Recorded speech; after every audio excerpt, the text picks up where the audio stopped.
decision to leave. Did he take into account that Lavan will run after him when he finds out that he's left? When we read the psukim, it's not clear that he's thinking that he's going to run after him. Furthermore, why would he want to run?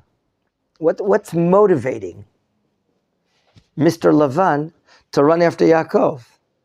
Well, it's not clear in the pasuk what is his motivation. Chazal say the following. You see the guy sitting opposite you? You see the guy? On the Seder night on Passover, as my father, Rabbi Horowitz, brings this in a lovely article, we learn about Lavan, about the Bikurim, the first 7 fruits, and there it says Lavan wanted to uproot everything. What is the difference between Paro and Lavan? Paro subjected us. Lavan wanted to uproot everything, meaning destroy Yaakov and anything and everything he has and take it to himself. That's what our sages teach us, and that's inside our Passover Haggadah. Okay? Quote, Lavan bikesh la'akor et hakol. Therefore, don't be dumbfounded that Lavan is hiding his intentions. When he does reach Yaakov in the Gilad mountains, what does he say? Please open up and find that. What does he say? Find it. Who appeared to Lavan the night before in his dream in Pasuk Kaf Daled 24? Huh? Who appeared to Lavan in chapter 31, Lamed Aleph? Who appeared? The Malach Elokim, that's right.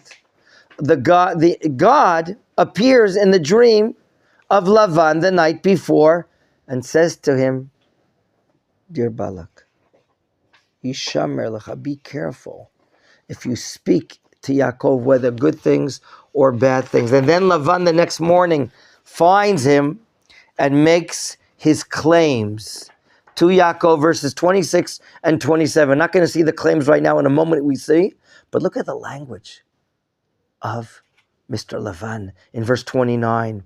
What does he say to his son-in-law? Yesh le'el yadi. I have the power, the ability. Lasot, to do evil to who? What's the word? Ima what? Imachem. Is that singular or plural? Plural.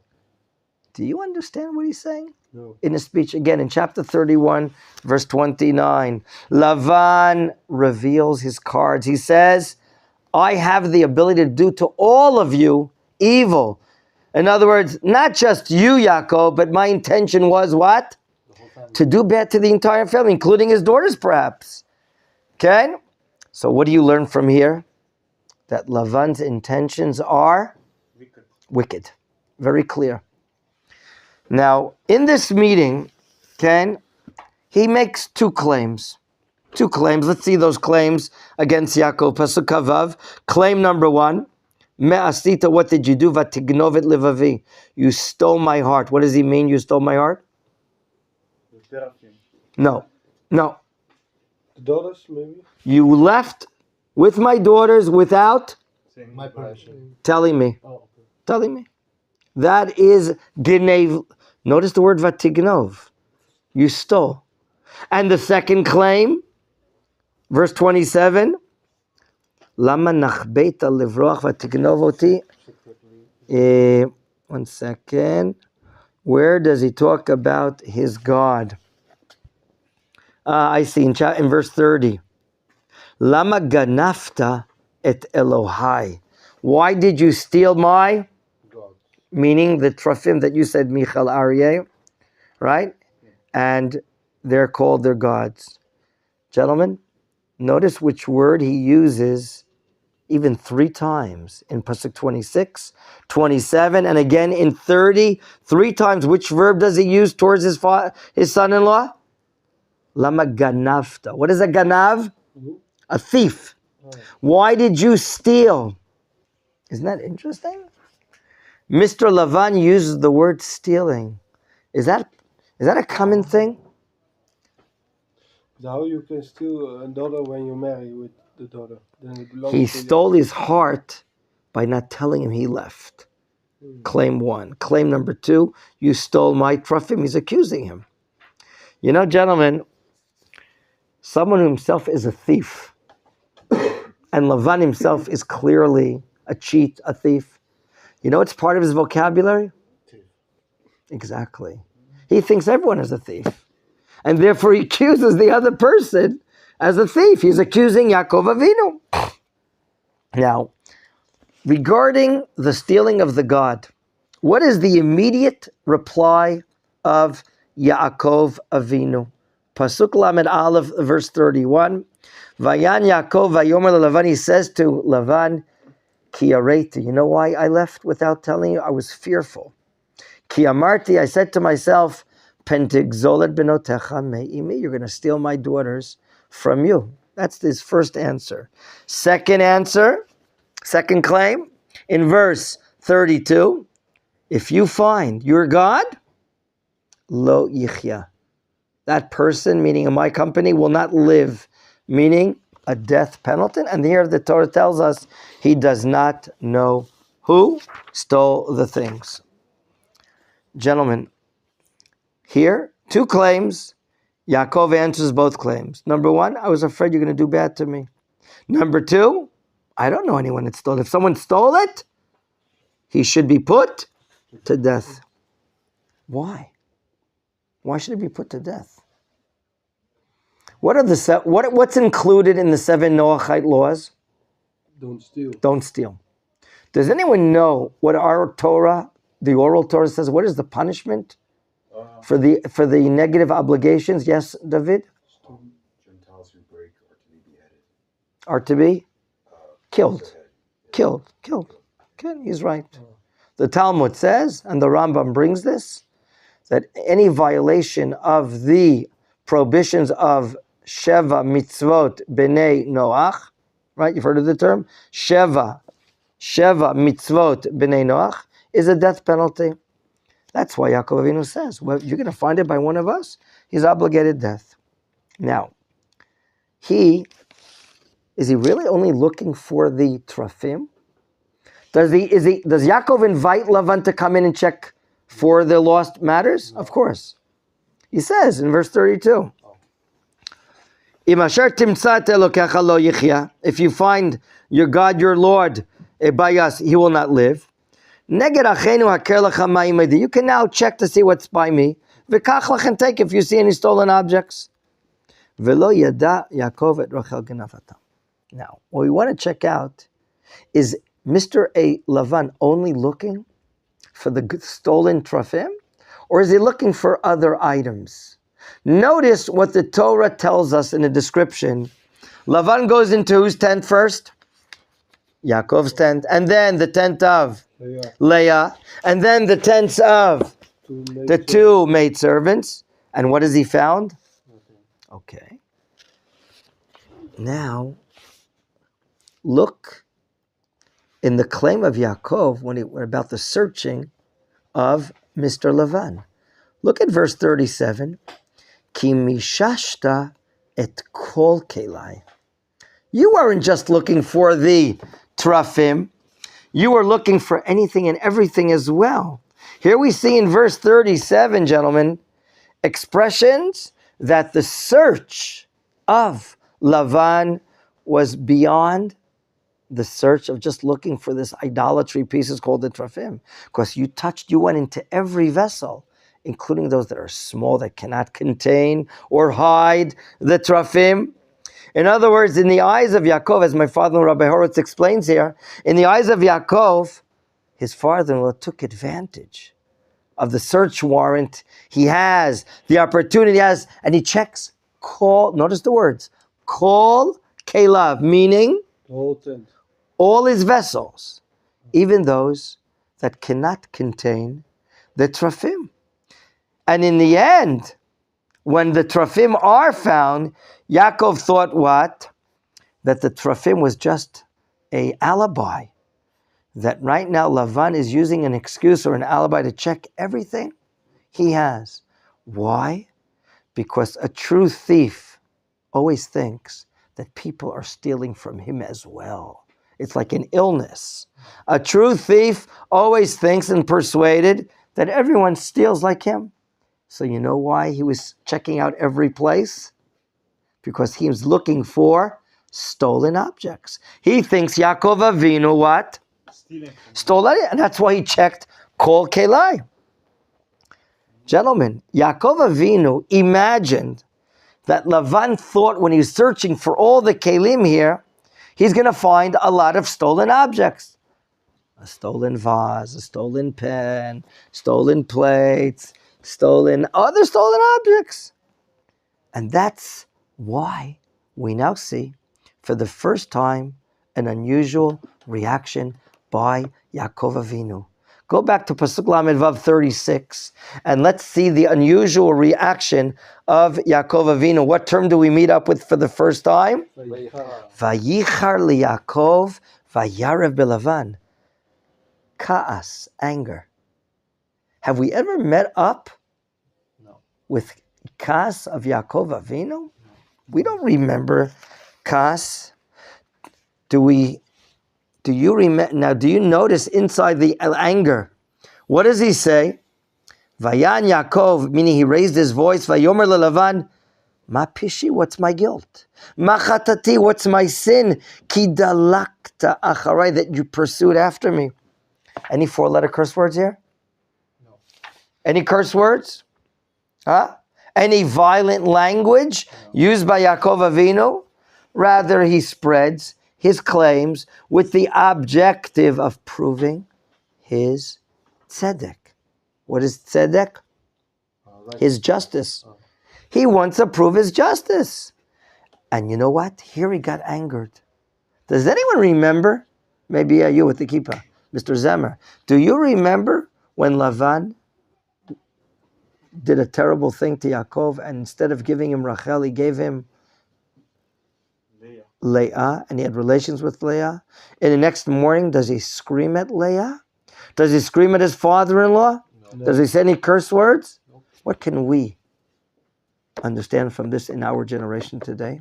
Don't be angry directly. Don't be angry. And if you have a comment, speak with in a politeness, with polite ways, with honesty. Here we see that, you know what? This is exactly what our sages say in the Gemara or Bereshit Rabbah. The strictness of the patriarchs is so special that even when they are angry, they don't curse, they don't go overboard, and they talk directly. Some of you probably know, have you read the essay, the short letter of the Ramban to his son? Have you ever studied that? I studied with Eliezer. And you see it in your Siddur. Some of you may have it in your Siddur.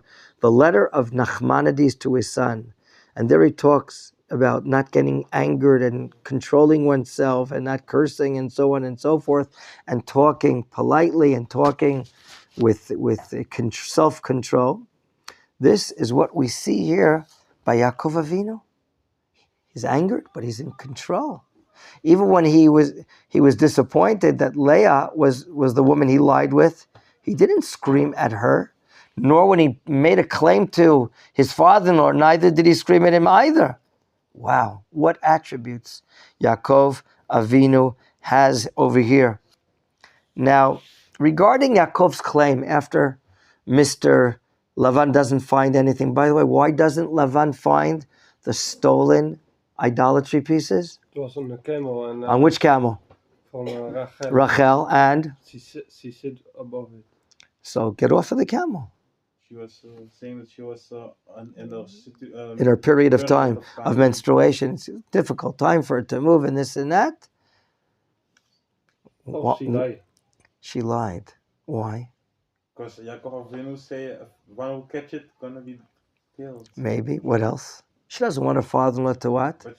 To do idolatry. Wants to keep him away. That's right. Why she stole it in the beginning. Don't you think so? What do you think? But I also heard in the Midrash that they say that Lavan, he used it to how you call it? Someone who To see the future. Yeah, to see to advise where Yaakov is, Ah. and he spoke with him. So she took it because So that he shouldn't know that they're running away and know where they are. Very interesting matter. It's called pikuach nefesh. It's a matter of death. What did you see? I don't think she that she stole it to spare Lavan from Idolatry. Yes, But she hold it. She don't throw it away. And if you throw it away, then that's interesting. Why didn't she throw it away? I never thought about that question. It's an excellent question. Why didn't she throw it away? Why was so you're saying it's not to prevent idolatry? You want to say what Michal Ari is saying? That she did it because he used it in order to see the future? Is that what you said?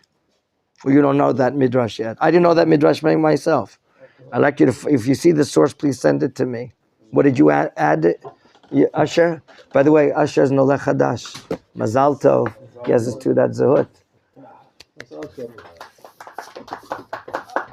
In regards to that explanation, if Rachel was taking the Trafim. the trafim for in order for his father not to do Idolatry, or for whatever reason the other midrash that you brought in, it's still I don't understand the part why she has to die, because according to Rashi it says like she passed away in Bethlehem was because Yaakov Avinu already swear that whoever take it was gonna die, and Hashem has to, he's a righteous person. Whatever says comes true, and I feel like it's not fair because like the intention was. But good. Yaakov didn't know. Yeah, I understand about. Maybe Yaakov would agree, or Chazal, or the first would agree to your point that had Yaakov known what her motivation was to take it, then maybe he would not say that, but he doesn't know that yet. So he's saying, there's din, and there's above and beyond the din. Yeah. Right now, Yaakov says the din is that a ben Noach, if he steals, he is chayav mita, he's obligated death.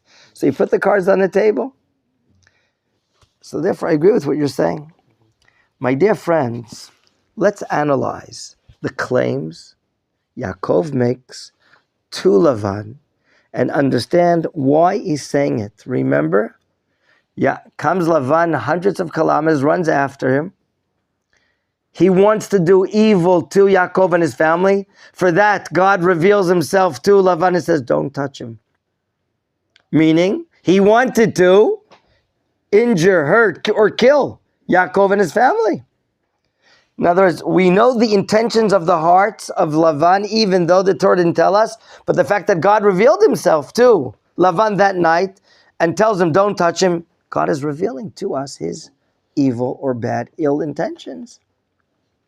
And after he checks every place, he doesn't find stolen objects and not the trafim. Okay? Let's see the claims of Yaakov and understand why does he say in Lamed Zayin, you touched all my kelim, and then in Lamed Chet, 20 years I work for you, and he tells them none of your sheep, none of your goats died before they gave birth, and I didn't eat any of your sheep. What does he say that? And why does he have to say treifa? What is a treifa? More. Treifa. What an animal that's called a treifa. Non-kosher. Meaning an animal that was snatched by a wild animal. Litrof is to snatch. I didn't bring you. Now, if that happens, he can bring the snatched animal, killed, torn apart by a leopard, whatever, to the owner, and the owner can sell it. I never brought that to you. Why does he say all these things? So, in order to really well understand the claims of Yaakov Avinu, we want to use the commentary of the Abarbanel. Okay? Rav Yitzchak Don Abarbanel from Spain, okay, explains in detail the three claims that Yaakov makes after Mr. Lavan doesn't find anything and claims, why did you steal this and why did you steal that? Number one, you're the thief, not me. The fact that you what? That you touched all my, let's say the following. What motivates a person to run after someone? In this case, Lavan after Yaakov. Either he thinks that Yaakov is a thief, or he thinks that Yaakov has a debt to pay to Lavan, or he wants them to make an account. Is he obligated to him or not obligated to him? That would be, the Abarbanel says, 3 separate reasons why a person would run after someone else. Again, either he thinks he stole from him, and we see as a paranoia, he uses the word you stole from me, or he's obligated money, or third, let's make an account. Are you obligated to me or not? That would be 3 reasons why someone would run after another person. To answer these, you have a question or comment? Of we want to know where he's going, of what his plans are. He's less interested in his plans. He has a paranoid understanding that Yaakov stole his trafim, stole things from him. It didn't bother saying goodbye. It all hurts me. And the truth is, we're going to see in the end, do you know what Lavan suffers from? Tremendous jealousy of the success in these 6 years and the years before that Yaakov has had economically. 4 wives, 11 boys, 1 girl, and tremendous wealth in the 6 years. And what happened to the wealth of Lavan? Did you see the bonds and stocks that were sold on the Padan Aram Stock Exchange? His stocks went all the way up during those 14 years. Why? Who was doing the work for him? Yaakov Avinu was doing the work for him. So listen to the response to the 3 claims of Lavan. Again, the claim is, maybe you stole from me, maybe you owe me money, or maybe you should make an account to see if you owe me money. Regarding claim number 1, the rebuttal of Yaakov Avinu, verse 37, I didn't steal anything. Ki mishashta et kol kelai. You touched all my kelim. Did you find anything? Yes or no? In verse 37 of chapter 31. Did you find anything? Yes or no? No. Ma matzata, you didn't find anything. Mikol klei veitecha. Put it up here. Number 2. Claim number 2. Am I obligated to you or not? Okay? Look at now 38, 39, and 40, where Yaakov gives what we call like a vidui. What does the word vidui mean? Confession. Excellent confession about his 20 years of working. He says the following, Ze esrim shana. This is 20 years I've been working for you. By the way, later again, in Mem Aleph, in 41, Yaakov Avinu repeats. Do you see it? Again, he uses, we're going to see in claim number 3, he repeats the term, 20 years I work for you. Now, we'll get to this point in a moment. Remember, what would be the second reason Lavan would run after Yaakov? Because he owes him money. If you're running after me because I have a debt to you, it's not true. In all the years I work for you, you earned a lot of money through me, and I didn't cause you any loss. Now, gentlemen, you've heard of the word nature? Yes. When you are a manager of sheep, a shepherd of sheep, things happen naturally that cause a financial loss to the owner. Okay? For instance, you see the stick this guy has? When he wants to move the sheep forward, you know what he does with his stick? What? Smack. Show us an example. Not me. No, to the guy next to you. Right. Only once in a while. He's not violent. Once in a while, a shepherd hits the sheep in order to manage it. Do you know what sometimes happens to the goats and the lambs? They abort their children. When sometimes they're hit in their womb, sometimes it happens. But you know what? In your flock, Yaakov is saying, it never happened.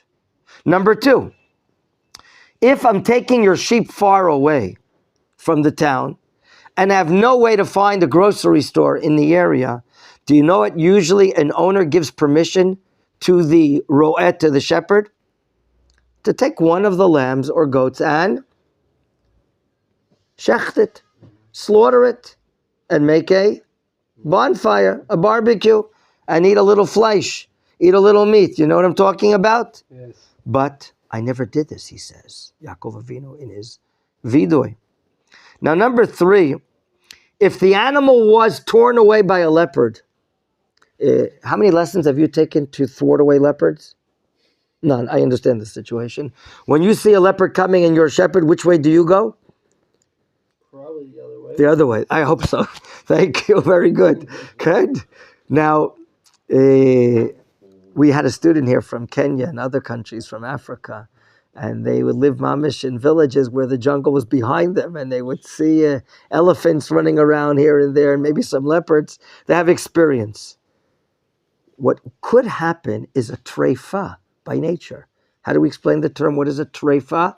It's, even An animal is eaten by a wild animal. At that time, that if it would happen, what is the obligation of the shepherd? To take the dead animal to the owner and let him sell it and make whatever money's left over, right? I never did that to you. Why? Why? Because it never happened. Either never happened, or you know why it didn't happen? Because my guard duty around your sheep and goats was par excellence. That's what he says in his speech here. It never happened. Okay? And therefore you never came to me to ask me to pay anything. Furthermore, what happens for a shepherd halachically in a case of geneva? In a case of theft? Yaakov is, have you heard of the 4 shomrim? We have a shomer chinam, shomer sachar, shoel, and socher. Have you studied that? Famous Mishnah Bab Metzia, right? The 4 what are they called in English? Guardians, is that the word? The 4 guardians. One who guards something for nothing, shomer chinam. Someone else who guards something for shomer sachar. What is sachar? For pay. A shoel, a borrower, and a socher, a renter. What is the law? Yaakov Avinu, under which criteria is he? What is he? Is he a shomer chinam or shomer sachar? He's getting paid, yes or no? Of course he's getting paid. He's a shomer sachar. The more you're getting, do you have less liability or more liability? More liability. A shomer sachar is obligated in the case of theft. When he's guarding and he falls asleep, in comes some Bedouins or some others to steal the sheep. Do you know what? I've been watching your sheep day and night. Snow and sleet. Hot summers and cold winters. You know what happened? You know what I did all the time? If it did happen, I paid you every time. But it never happened. And I would hardly fall asleep. Not like some of you want to fall asleep probably in my shul right now, right? It's a good bedtime story. I never had a geneva, a theft that I had to pay you. So here, in claim number 2, Yaakov is saying, I don't owe you anything. The opposite. I saved you a lot of money. Never ever did you pick up because of a treifa, because of a geneva. It never happened. Because I did the best job of watching day and night. That's claim 2. I didn't steal, and I don't owe you anything. I caused you a big financial gain. Now, a third reason a person would run after someone else, we said, is to run after them to clarify, are there unaccountable things that we have not accounted for? Maybe we'll account for it and we'll find out that you do owe me matters. Okay? Excuse me. In these last 6 years, you and your accountant, when you've been sending me in the computer the salary statements on the 1st of the month, but every time I get a salary statement, it's different than the other one. You've been changing my payment, my salaries. Aseret monim. You see the word? Aseret monim. Where is it? Pasuk, the end of 41. Aseret from the number? Eser, very good. Monim from the word minyan, which is 10. Rashi says it's 10 times 10. Other commentators say, no, he didn't change his salary statement 100 times. He only did it 10 times. Gentlemen, you're coming to me and say we should arrange a financial account to see who's obligated who? According to Rashi, you changed my salary conditions 100 times. Conclusion, you ran after me, not because I stole. You ran after me not because I owe you money, and you didn't run after me because we have to make an account. It's clear that I've been very honest to you. Rather, you came after me. Yeah, you, Lavan. You're as white as Lavan, I see in your skin. You came after, we're going to use him for Lavan right now in this story. You know the color, what Lavan is? Tell him what Lavan is. White. White, there you go. Right? What? It's just like aura. Is it? Yeah, It's great. That's what the aura is also. So, you came after me for what reason? Because you wanted to do me evil. You wanted to steal from my possessions, just like you've been all the time. Look what he says to him. In other words, that's our understanding that he's saying to him. You came after me to do something bad. Remember, before you walked in, we explained, God revealed himself, came to Lavan in his dream the night before, and says to Lavan, don't what? Don't do anything bad to? Yaakov and his family. Why does God have to say that? What do we construe from this? You want to do something. Exactly. He wanted to do evil, even destroy them. We mentioned, you were not here, what we read in the Haggadah of Pesach about the evil of Lavan. Quote, Chazal, Bikesh Lavan la'akor et hakol. Lavan wanted to uproot everything from Yaakov, his life, his finances, everything. He's a terrible person. That's why he comes running hundreds of kilometers. Now, we're left over after understanding the claim, and we can learn. I want to learn Musar. I want to learn proper conduct and ethics from Yaakov Avinu. How did he merit these 20 years to be able to give a rebuttal, to put down the claims of Mr. Lavan? What is it? Who gets the credit? How is he able to do this? Pasuk Membet, verse 42, we see three things that saved Yaakov in Pasuk Mem Bet. Number one, Lulei Elokei Avi, Elokei Avraham. Had it not been for Avram Avinu, for Yitzchak Avinu, in other words, Yaakov says, I have the merits of my father and my grandfather. That's what we call, some of you heard of the term in the Talmud, Zechut Avot. Have you heard of that term? Zechut Avot? Zechut Avot, the merit. He's tapping on from his soul, spiritually to God, and God saved him in the merit of his Abba and the merit of his Saba, father, and that's called the merits. Zechut Avot. That is claim number one.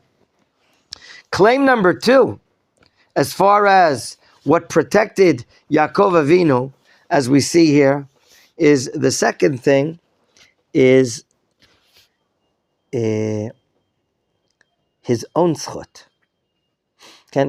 By the way, can you please tell me why he calls it Elokei Avraham, and then he calls it Pachad Yitzchak?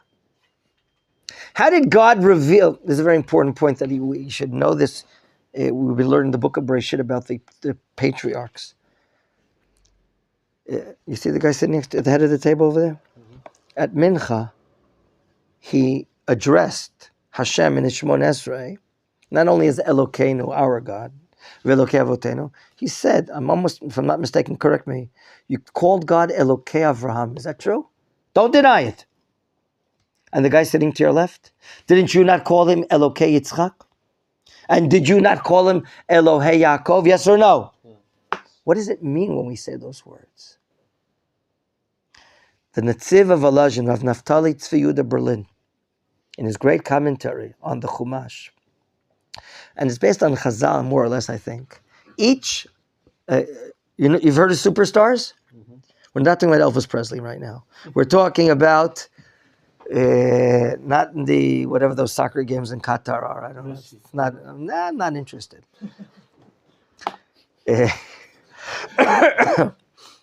I'm talking about the three patriarchs are all superstars. But each one excelled in something particular more than the others. What attribute would you say about Avram Avinu that he excelled more than Yitzchak and Yaakov? Which midah, which attribute? Chesed. He was always doing on behalf of others. Always calling out the name of God, feeding, lodging people over, helping out his nephew, freeing him from a prisoner of war. He's chesed. Yitzchak, as opposed to Avram Avinu, Gvura, pachad, fear of God. Elokei of Avraham, God revealed himself to Avram per the chesed that Avram did. He with chesed. Yitzchak is pachad. He's called the God of the fear of Yitzchak because Yitzchak's life was much more passive. He had a shidduch brought for him. He could not leave the land of Israel. Again, he had and so on and so forth. He was passive. He was brought to the Akedah. God revealed himself to Yitzchak according to the attribute of his fear. He allowed him to develop even more fear.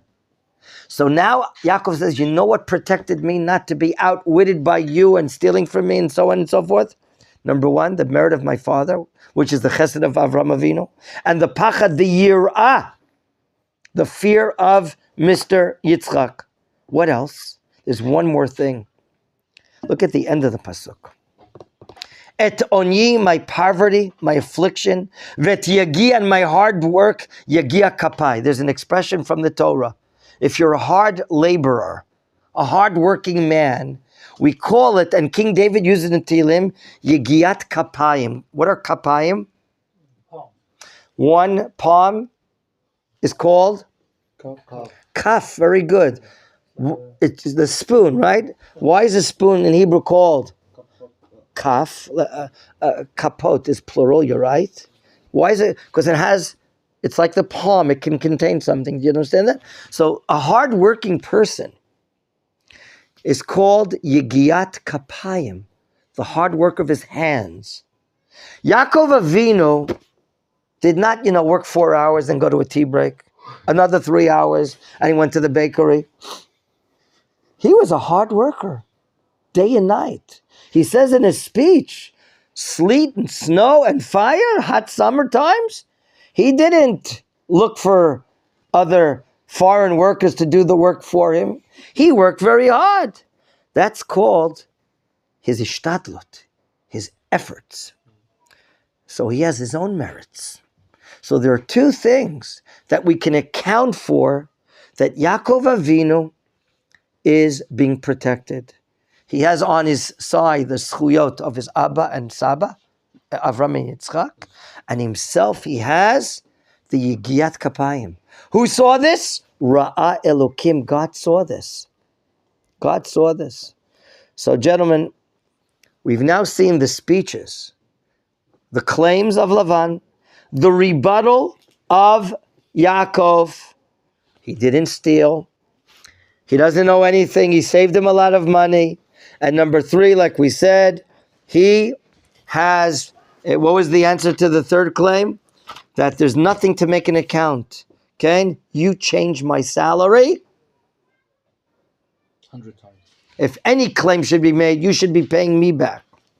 The end of this bizarre, weird, dangerous meeting in the Gilad mountains between Lavan and his sons running after Yaakov and his family ends, as you see, with the making of a brit.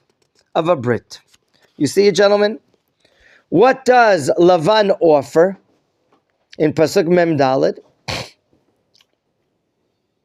When he answers Yaakov, the banot, your banot are my daughters, your kids are mine, the sheep is mine, and so on and so forth. He says, V'ata, and now, Lecha v'nichrata brit, let's make a pact, let's make a treaty. Ani v'ata. Vayalein, and this will be testimony, beni uvenecha. In the end, what do they raise or build or construct to show as a proof of their pact? What do they make, gentlemen? Stone monument. A stone monument. What is a heap of stone called? Aven. No, Evan is stone. Look in the psukim Aven. and no, I'm saying what is a heap? Accumulation of stones. What is it called? No.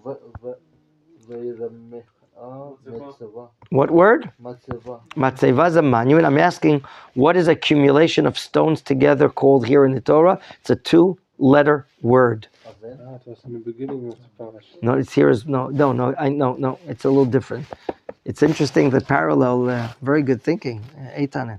Eitan says we meet up with stones at the beginning of the parsha.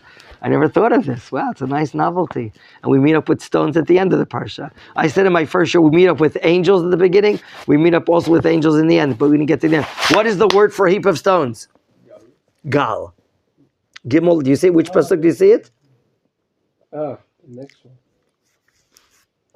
Which pasuk do you see it, Thomas? Mem Vav. Let's read it. Vayomer Yaakov le'echav. He says to his brothers, meaning his sons, that were like brothers in the time of trouble. Gal means? That's right. That's right. Gal means a wave. That's right. Galim are waves. And here it means a heap of stones. Maybe like because it's a heap of Water. Interesting. It shares the same root. Could be David. And there it says, Vayikhu avanim. They take stones, Vayasuga, they make a heap of stones. And then they call it in Aramaic in the next pasuk, Vayikra lo Lavan Yegar Sahaduta.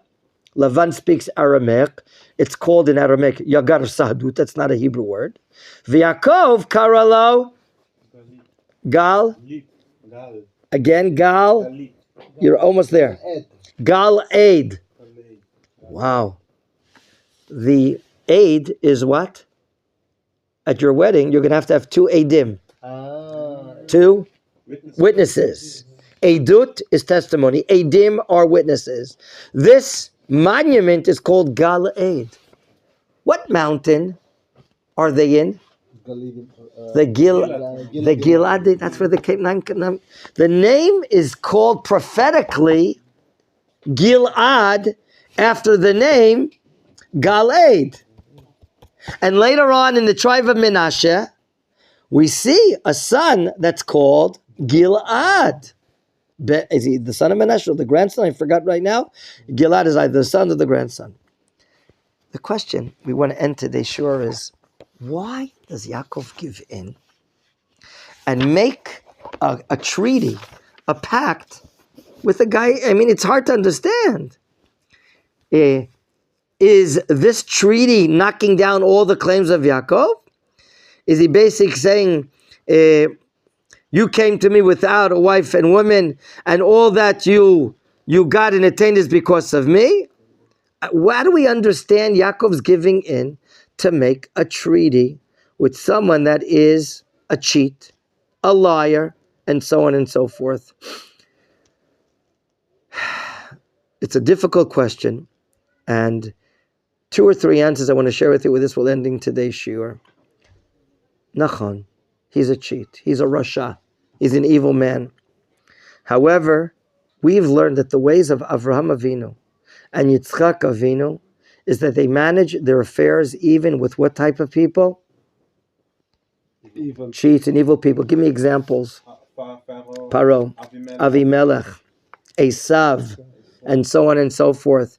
So we see that his father, Yitzchak, and grandpa Avram, they both made a brit with Avimelech, even though the Melech Plishtim, right? Even though he's a terrible person. Okay? That's one point. Whatever we can do in the world to make peace, if it's not going to endanger them right now, they're going to do it. Number 2, we have to understand.